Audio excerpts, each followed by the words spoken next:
तो दर्शक बंधु गत 4 दिन तलू राशन कार्ड को लेकिन राज्य सरकार तरफ गोटे बड़ घोषणा करा जो घोषणाटी आपण मानक पई बेस गुरुत्वपूर्ण रही।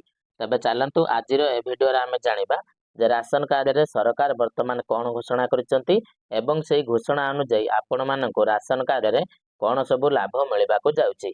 तो भिडियोटी को शेष पर्यंत निश्चय देखिए एवं ता सहित भिडियो को गोटे लाइक करके चैनल को सब्सक्राइब करनेबे।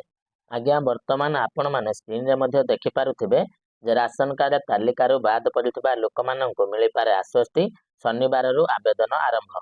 तो हाँ आज्ञा जे मानकर नाटी राशन कार्ड रु कटि जाइछि किंबा जे माने नुआ राशन कार्ड पई आवेदन करबा को चाहुचंती किंबा जे माने राशन कार्ड रे नुआ ना जोड़िबा को चाहुचंती तो सेमानक पई वर्तमान सरकारक तरफरु गोटे भल पदक्षेप मध्य निया जाइछि जाहाकु नेकी वर्तमान मंत्री मध्य खबर दैचंती। तो चलतु आम डिटेल्स खबर उपरे टिके नजर पकाइदेबा। तो देखंतु शनिवार ठारू राशन योजना रे शामिल हेबाकु चाहुथिबा आवेदनकारी एक नूतन ऑनलाइन पोर्टाल उपलब्ध हेबो बोली सूचना मिली। शुक्रवार संबलपुर गस्त समय खाद्य जोगाण एवं खाउटी कल्याण मंत्री कृष्णचंद्र पात्र यह घोषणा करिसेंती। तो हाँ आज्ञा आमर जो वर्तमान खाद्य जोगाण मंत्री श्रीजुक्त कृष्णचंद्र पात्र रही वर्तमान से संबलपुर गस्तरे जाइथिबा बेले से यही घोषणा मध्य करिसेंती जे आपणकर शनिवार ठारू जे माने नुआ राशन कार्ड अप्लाई करबा पई चाहुचंती से माने मध्य अप्लाई करि परिबे एवं जे माने राशन योजना रे शामिल हेबाकु चाहुचंती से माने मध्य शामिल हेई परिबे। तो एथि पई आपणकर गुटे नुआ पोर्टाल मध्य आरंभ करा जिवो।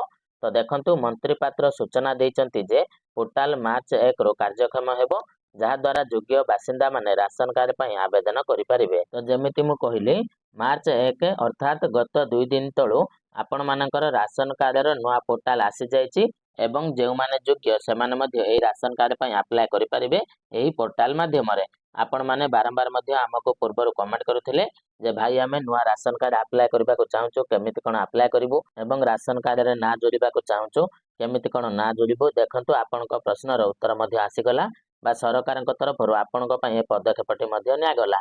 तो देखंतु एही पदक्षेपर लक्ष्य राशन बंटन व्यवस्था मध्य थिबा विसंगति को दूर करिबा। ए पर्यंत तालिकार मोट 4 लाख मृत व्यक्ति को बाद दिया जाय। जेमिति आपण माने जानिचंती जे राशन कार्ड रो ई केवाईसी सरकार करिसंती एवं से ई केवाईसी माध्यम रे प्रकृत रे जे माने राशन कार्ड रो सुविधा पाइबा पई योग्य एवं जे माने अयोग्य तो सेमानकु वर्तमान बछा जाउची अर्थात जे माने योग्य केवल सेमानकु राशन कार्ड रो सुविधा प्रदान करा जिवो बोली सरकार मध्य कहिसंती एवं जे माने अयोग्य सेमानकर ना को राशन कार्ड रो काटी दिया जिवो एवं एभली भाबरे वर्तमान सुधा पाखापाखि 4 लाख रु अधिक मृत व्यक्ति को बाद दिया जाइछि जे माने कि आपणकर राशन कार्ड रो सुविधा पाउथिले। तापरे देखंतु मंत्री पात्रक अनुसार सरकार अतीतर त्रुटि गुडी को संशोधन करबा पई संपूर्ण सर्वे करिवे जा द्वारा अयोग्य प्रवेश गुडी को दूर करा जिवो।